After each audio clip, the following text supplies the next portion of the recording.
ibadah. Kami nak pergi menunaikan ibadah umrah. Doakan perjalanan kami, semoga dimudahkan, selamat sampai ke dan balik insya-Allah. Doakan kami sihat dan dapat menunaikan ibadah dengan sebaiknya. Dan doakan kami dapat umrah yang makbul insya-Allah. Alhamdulillah, sekarang pukul 1 pagi. So kita akan naik flight dalam 6.30. So doakanlah perjalanan kita pergi dan balik ni selamat. Dan doakan kami semua selamat, sihat tubuh badan untuk menjalankan ibadah umrah daripada awal hingga akhir. Doa kami itu je kami minta.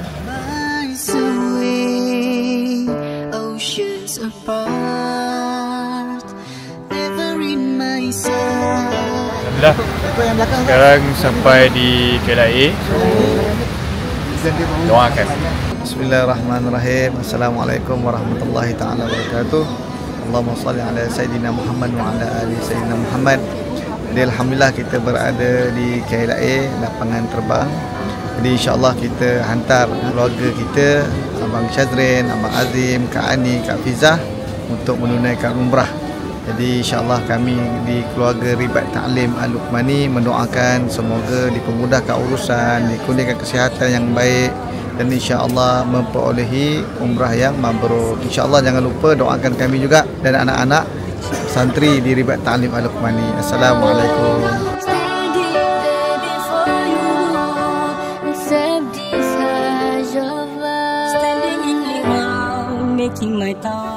Alhamdulillah sampai di Madinah. Alhamdulillah sampai. Drinking blessings from your way. The challenge of Safa and Marwa rekindles my iman. Assalamualaikum. So kami dah sampai di Madinah Al-Munawwarah. So kami akan menunaikan solat fardu Zuhur di Masjid Madinah.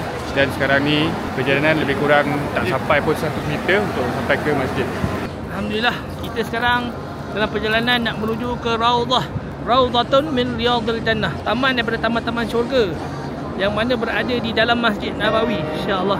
Labbaik Allahumma labbaik labbaik la syarika lak labbaik innal hamda wa ni'mata lak wal mulk la syarika lak labbaik labbaik Allahumma labbaik labbaik la syarika lak labbaik. Sekarang kita nak masuk ke dalam Masjid Nabawi untuk kita menunggu waktu maghrib yang akan tiba tak lama lagi, insya-Allah.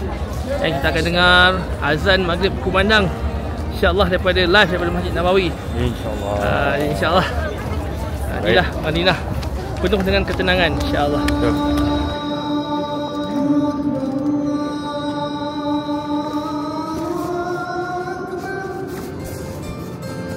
Muhammad nabina nur wahdina Muhammad nabina nur. Jalan-jalan malam selepas Isyak.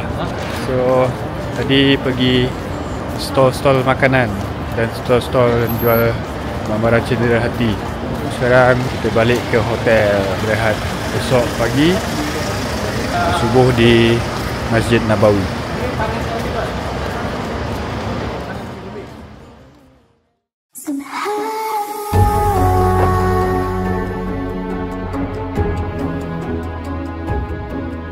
Bismillahirrahmanirrahim. Assalamualaikum warahmatullahi taala wabarakatuh. Alhamdulillah, saya Ustaz Taufik ataupun Yuti. Sekarang saya bersama dengan jemaah umrah Yuti Travel, jemaah grup Anggun Cotton Collection. Kami berada di Masjid Quba, yang mana masjid ini merupakan masjid yang pertama sekali dibina oleh Nabi SAW dan juga merupakan masjid yang pertama sekali dibina dalam Islam. Jadi tuan-tuan yang mulia, kelebihan Masjid Quba dan tuan mulia adalah antara selain daripada masjid pertama, Masjid Quba juga merupakan masjid yang keempat paling suci atas muka bumi. Yang mana 3 masjid yang utama, Masjidil Haram, Masjid Nabawi, Masjidil Aqsa dan Masjid Quba merupakan masjid yang keempat. Dan juga kelebihan Masjid Quba ni tuan mulia, Rasulullah sallallahu alaihi wasallam bersabda, "Man tatahhara fi baitihi summa ata Masjid Quba fa shalla fihi salatan ka ajri umrah." Mafhumnya ialah barang siapa yang berwuduk daripada rumahnya kemudian datang ke Masjid Quba untuk mengerjakan solat, maka pahalanya seperti pahala mengerjakan satu kali umrah insya-Allah. Jadi kita berada di Telaga Izik yang pernah diludah oleh Nabi SAW ketika Nabi berada di Quba ni. Nabi sampai sahaja, jadi ketika Nabi duduk di kawasan depan tu ada satu pokok, maka ketika itulah Nabi SAW nak minum air, maka waktu tu telaga ni telaga beracun, dia tak boleh nak diminum dan juga air dia sangat-sangat masin. Jadi selepas Nabi SAW berludah kat sini, maka ketika itulah air dia bertukar menjadi sedap. Okey, alhamdulillah kami berada di Telaga Khatim, Telaga Cincin yang berada betul-betul di dataran Masjid Quba. Sejarah telaga ini adalah telaga inilah menjadi tempat Nabi SAW bersama dengan para sahabat santai-santai duduk. Maka kenapa dinamakan Telaga Cincin? Kerana telaga inilah yang mana ketika Nabi SAW menghadiahkan cincin baginda SAW kepada Sayyidina Abu Bakar, dan waktu tu selepas Sayyidina Abu Bakar turunkan kepada Sayyidina Umar, maka selepas tu diturunkan kepada Sayyidina Uthman bin Affan. Maka ketika zaman Uthman bin Affan, cincin tersebut telah jatuh ke dalam telaga ini sehingga kali ini tak dijumpai. Jadi tuan-tuan yang mulia, cincinnya masih ada di bawah ni, cuma tempat dah tutup sebab nak buat dataran Masjid Quba. Alhamdulillah, sekarang kita berada di Medan Uhud yang merupakan tapak lokasi peperangan Uhud di Madinah ini, yang merupakan inilah tempat berlakunya Ghazwatul Uhud yang berlaku pada tahun 3 Hijrah, setahun selepas peperangan Badar. Yang mana di sini tuan-tuan mulia, kalau kita lihat kawasan di hadapan ni, inilah makam syuhada Uhud, iaitu 70 tentera-tentera Islam yang telah gugur syahid telah dikebumikan di sini, yang mana diketuai oleh Sayyidina Hamzah bin Abdul Muttalib, Sayyidus Syuhada, yang telah gugur syahid. Ni kiblat asal dia arah Palestin, Masjid Al-Aqsa. Yang ni kiblat yang sekarang. Jadi dia bertukar daripada solat sini, dulu kira mihrab dekat sini. Jadi bila turun wahyu, ditukarkan terus menghadap ke sana.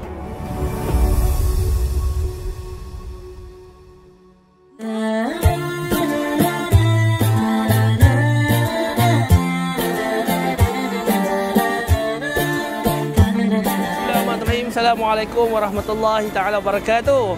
Salam daripada bumi Madinah Al-Munawwarah. Hari ini kita nak ronda-ronda sekitar kota Madinah. Kita nak melihat tempat-tempat yang bersejarah, tempat-tempat yang menarik, tempat-tempat yang cantik di sekitar kota Madinah. Ini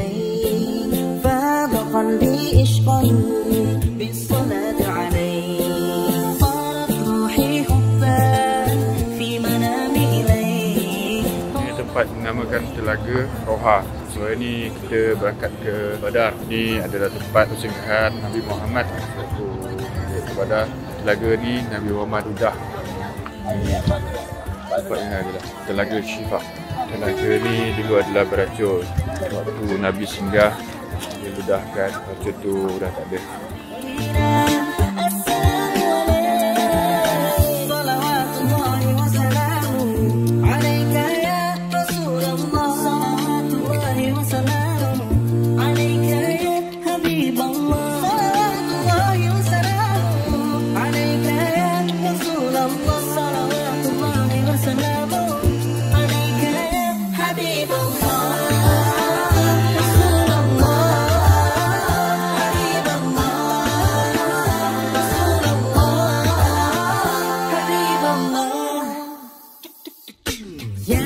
Jabal Malaikah, tempat turunnya malaikat untuk membantu tentera-tentera Islam berperang di perang Badar. Ada 1000 malaikat turun.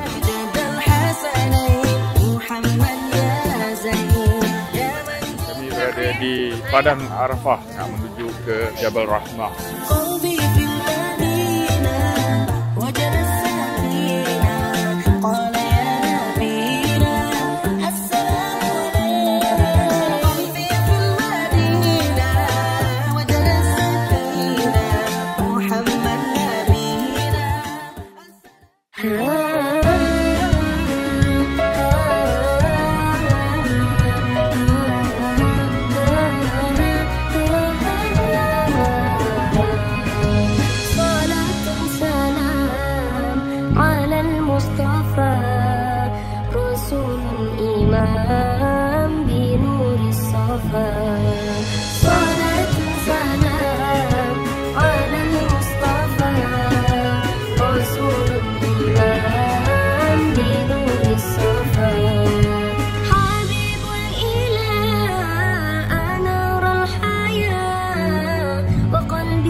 warahmatullahi wabarakatuh.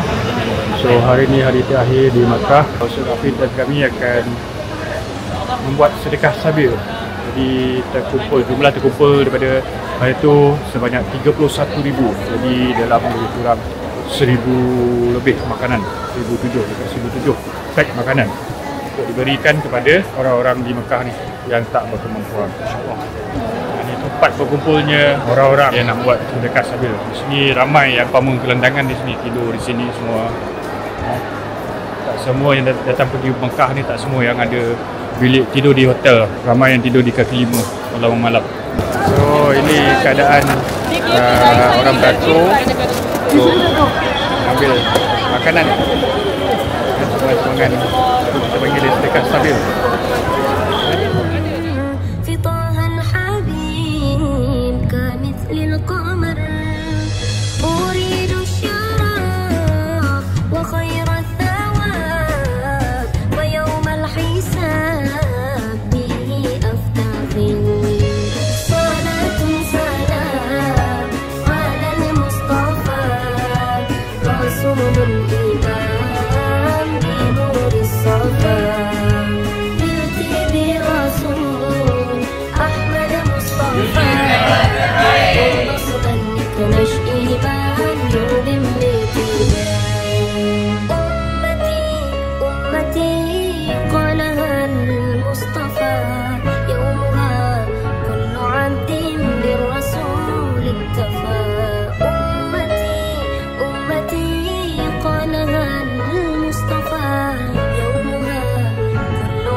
Finish